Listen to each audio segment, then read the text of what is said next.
ताहिरा ने पास के बर्थ पर सोए अपने पति को देखा और एक लंबी सांस खींचकर करवट बदल ली। कंबल से ढकी रहमान अली की ऊंची तोंद गाड़ी के हिचकोलों से रह रहकर कांप रही थी। अभी 3 घंटे और थे। ताहिरा ने अपनी नाजुक कलाई में बंधी हीरे की जगमगाती घड़ी को कोसा। कमबख्त कितनी देर में घड़ी बज रही थी। रात भर आंख नहीं लगी उसकी।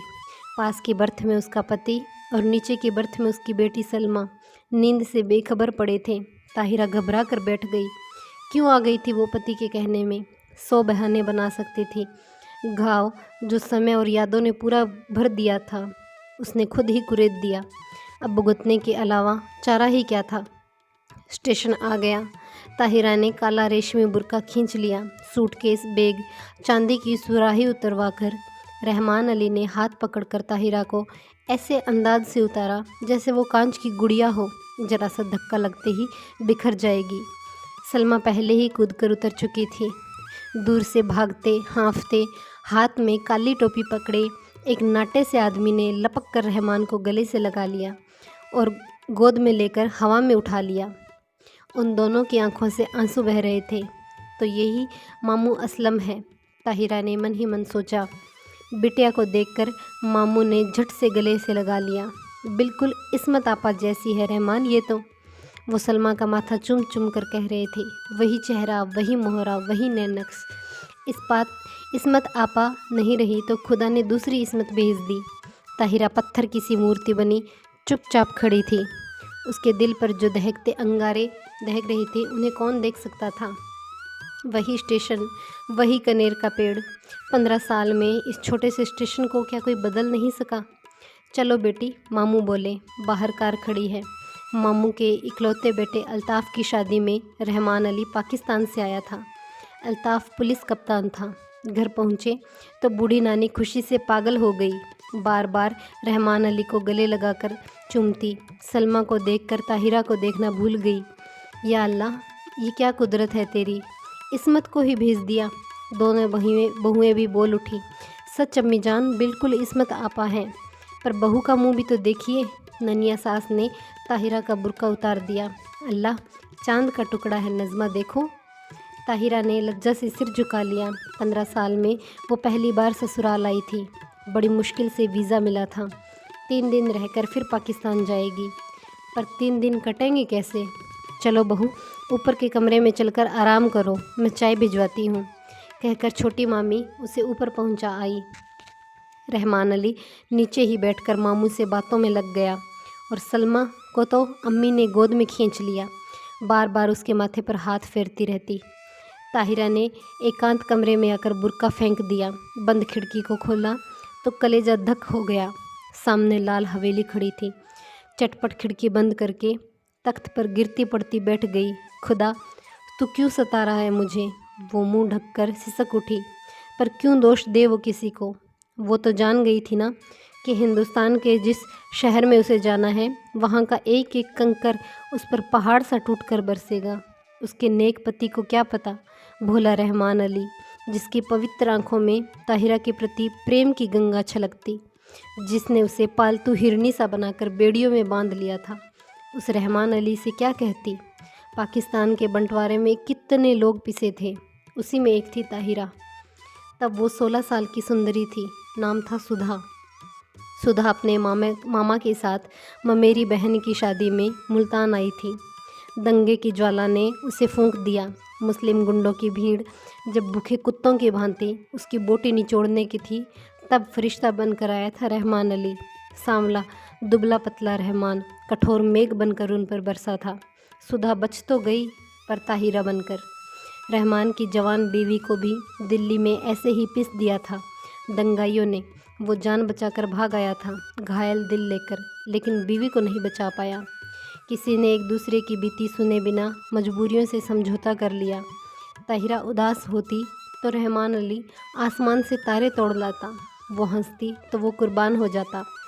1 साल बाद बेटी पैदा हुई तो रहा सहा मेल धुल कर रह गया। अब ताहिरा उसकी बेटी की माँ थी, उसकी किस्मत का बुलंद सितारा। पहले कराची में छोटी सी बजाजी की दुकान थी, अब सबसे बड़े डिपार्टमेंटल स्टोर का मालिक था। 10-10 एंग्लो इंडियन छोकरियाँ उसके इशारों पर नाचती। धड़ाधड़ अमेरिकी नायलॉन और डेकरोन बेचती। दुबला पतला रहमान हवा भरे रबड़ के खिलौने सा फूलने लगा। तोंद बढ़ गई, गर्दन ऐंठकर अकड़ से ऊंची हो गई, सीना तन गया। आवाज़ में खुद ब खुद अमेरिकी डोल आ गया। पर नीलम पुखराज से जड़ी हीरे सी धमकती ताहिरा अब भी बेचैन करवटें बदलती। मस्ती भरे होली के दिन अब उसकी पाकिस्तानी ज़िंदगी में कभी नहीं आएंगे, जो कभी उसकी ज़िंदगी का हिस्सा थे। गुलाबी मलमल की चुनरी उसे आज भी याद है। अम्मा ने हल्का सा गोटा लगाया था। हाथ में मोटी सी पुस्तक लिए उसका पति कुछ पढ़ रहा था। पीछे से चुपचाप आकर सुधा ने उसके गालों पर गुलाल लगा दिया और झट से चौके में घुसकर अम्मा के साथ गुजिया बनाने में जुट गई। वो मुल्तान जाने को हुई थी तो कितना कहा था उसके पति ने, सुधा मुल्तान मत जाओ। पर वो क्या जानती थी कि दुर्भाग्य का बेग उस पर मंडरा रहा है। स्टेशन पर छोड़ने आए थे, इसी स्टेशन पर, यही कनेर का पेड़ था। गाड़ी चली तो साहस कर उसने घूंघट जरा सा खिसका कर अंतिम बार उन्हें देखा था। वही अमृत की अंतिम घूंट थी। सुधा तो मर गई, अब ताहिरा थी। उसने फिर कांपते हाथों से खिड़की खोली। वही लाल हवेली थी उसके ससुर वकील साहब की। वहीं छत पर चढ़ी रात की रानी की बेल। तीसरा कमरा जहां उसके जीवन की कितनी रस भरी रातें बीती थी। न जाने अब क्या कर रहे होंगे। शादी कर ली होगी दूसरी, क्या पता बच्चों से खेल रही हो। आंखें फिर बरसने लगी ताहिरा की। ताहिरा कहाँ हो? रहमान अली का स्वर आया। हड़बड़ाकर आंखें पोंछने लगी। रहमान अली ने गीली आंखें देखी तो घुटना टेक कर उसके पास बैठ गया। ताहिरा क्या हुआ? सिर तो नहीं दुख रहा? चलो लेटो चलकर। मखमली गद्दे पर रेशमी चादर बिछाकर रहमान अली ने ताहिरा को लिटा दिया और खुद शरबत लेने चला गया। सलमा आकर सिर दबाने लगी। लाड और दुलार की थपकियां देकर सब चले गए। पास में लेटा रहमान अली खर्राटे भरने लगा तो दबे पैरों से वो फिर खिड़की पर जा खड़ी हुई। बहुत दिन से प्यासे को जैसे ठंडे पानी की झील मिल गई थी। पानी पी पी पर भी प्यास नहीं बुझ रही थी। तीसरी मंजिल पर रोशनी जल रही थी। उस घर में रात का खाना देर से निपटता था। फिर खाने के बाद दूध पीने की आदत थी उन्हें। इतने साल गुजर गए फिर भी उनकी एक एक आदत उसे दो के पहाड़े की तरह ज़ुबानी याद थी। सुधा कहाँ है तू? उसका मन उसे खुद धिक्कार उठा। तूने अपना गला क्यों नहीं घोंट दिया? तू मर क्यों नहीं गई कुएं में कूदकर? क्या पाकिस्तान के कुएं सूख गए थे? तूने धर्म छोड़ा पर संस्कार रह गए। प्रेम की धारा मोड़ दी पर बेड़ी नहीं कटी। हर तीज, होली, दिवाली तेरे कलेजे पर भाला भोंक कर निकल जाती है। हर ईद तुझे खुशी से क्यों नहीं भर देती? आज सामने तेरे ससुराल की हवेली है, जा उनके चरणों में गिरकर अपने पाप धो ले। ताहिरा ने सिसकियां रोकने के लिए दुपट्टा मुंह में दबा लिया। रहमान अली ने करवट बदली, पलंग चरमराया। दबे पैर रखती ताहिरा फिर लेट गई। सुबह उठी तो शहनाइयाँ बज रही थी। रेशमी रंग बिरंगी गरारा कमीज़, अब रखी चमकते दुपट्टे, हीना और मोतियों की गमक से पूरा घर महक रहा था। पुलिस बैंड तैयार था। खाकी वर्दियाँ, लाल तुर्रम के साफे सूरज की किरणों से चमक रहे थे। बारात में घर की सब औरतें जाएंगी। एक बस में रेशमी चादर तानकर पर्दा खींच दिया था। पीछे पीछे ताहिरा काला बुर्का ओढ़कर गुमसुम चली जा रही थी, सुध-बुध खो बैठी हो जैसे। ऐसी ही एक शाम को वो भी दुल्हन बनकर इसी शहर में आई थी। बस में सिमटी सिमटाई, लाल चुनरी से ढकी। आज उसी ससुराल के सामने उसने शाह बुर्का पहन रखा था, जिसने उसका चेहरा ही नहीं पूरी ज़िंदगी अंधेरे में डुबो कर रखती थी। अरे किसी ने वकील साहब को बुलावा भेजा कि नहीं? बड़ी अम्मा बोली और ताहिरा के दिल में फिर से कांटा चुभ गया। दे दिया अम्मी, मामू बोले। उनकी तबीयत ठीक नहीं है इसलिए नहीं आए। बड़े नेक आदमी हैं, शहर के सबसे नामी वकील के बेटे हैं, पर आस ना औलाद, बीवी दंगों में मर गई तो फिर घर नहीं बसाया। ताहिरा को इस बार जोर का धक्का लगा। खैर, मामू के बेटे की शादी धूमधाम से हुई। चांद सी दुल्हन आई। शाम को पिक्चर का प्रोग्राम बना। नया जोड़ा, बड़ी अम्मी, लड़कियां, यहाँ तक कि घर की नौकरानियां भी बन ठन कर तैयार होकर गई। लेकिन ताहिरा नहीं गई। उसका सिर दुख रहा था। बेसिर पैर के मोहब्बत के गाने सुनने की ताकत उसमें नहीं थी। अकेले अंधेरे कमरे में चुपचाप पड़ी रहना चाहती थी। हिंदुस्तान, प्यारे हिंदुस्तान की आखिरी सांझ। जब सब चले गए तो तेज बत्ती चलाकर आदमकद आईने के सामने खड़ी हो गई। समय और भाग्य का अत्याचार उसका अलौकिक सौंदर्य नहीं लूट सका। वो बड़ी बड़ी आंखें, गोरा रंग, संगमरमर सी सफ़ेद देह। कौन कहेगा कि वो एक जवान बेटी की माँ है। वो कहीं पर भी उसके पुष्ट यौवन ने समय से मुंह की नहीं खाई थी। कल सुबह 4 बजे वो चली जाएगी। जिस देवता ने उसके लिए सब कुछ त्याग कर वैरागी का वेश धर लिया था, क्या एक बार भी उसके दर्शन नहीं मिलेंगे? किसी शैतान नटखट बालक की भांति उसकी आंखें चमकने लगी। झटपट बुर्का ओढ़कर वो बाहर निकल आई। पैरों में बिजली की गति आ गई, पर हवेली के पास आकर वो पसीना पसीना हो गई।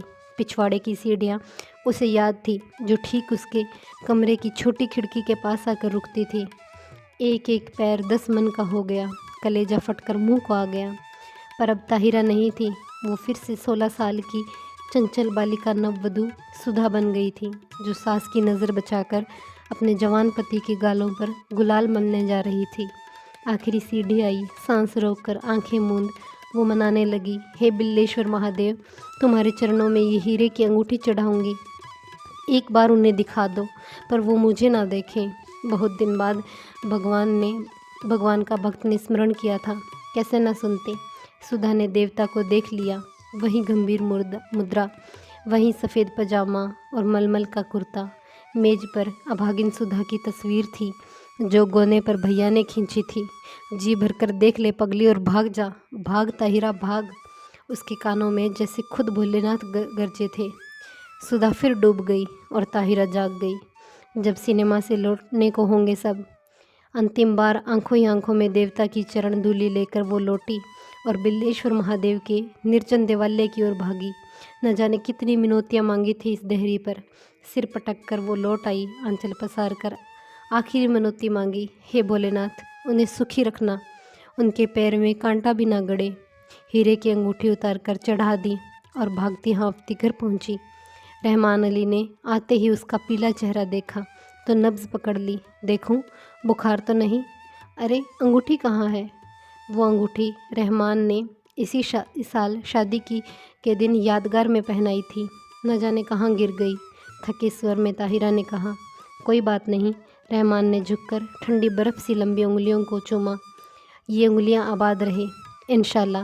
अब के तेहरान से चौकोर हीरा मंगवा। ताहिरा की खोई दृष्टि खिड़की से बाहर अंधेरे में डूबती लाल हवेली पर थी, जिसके तीसरे कमरे की रोशनी दब से बुझ गई थी।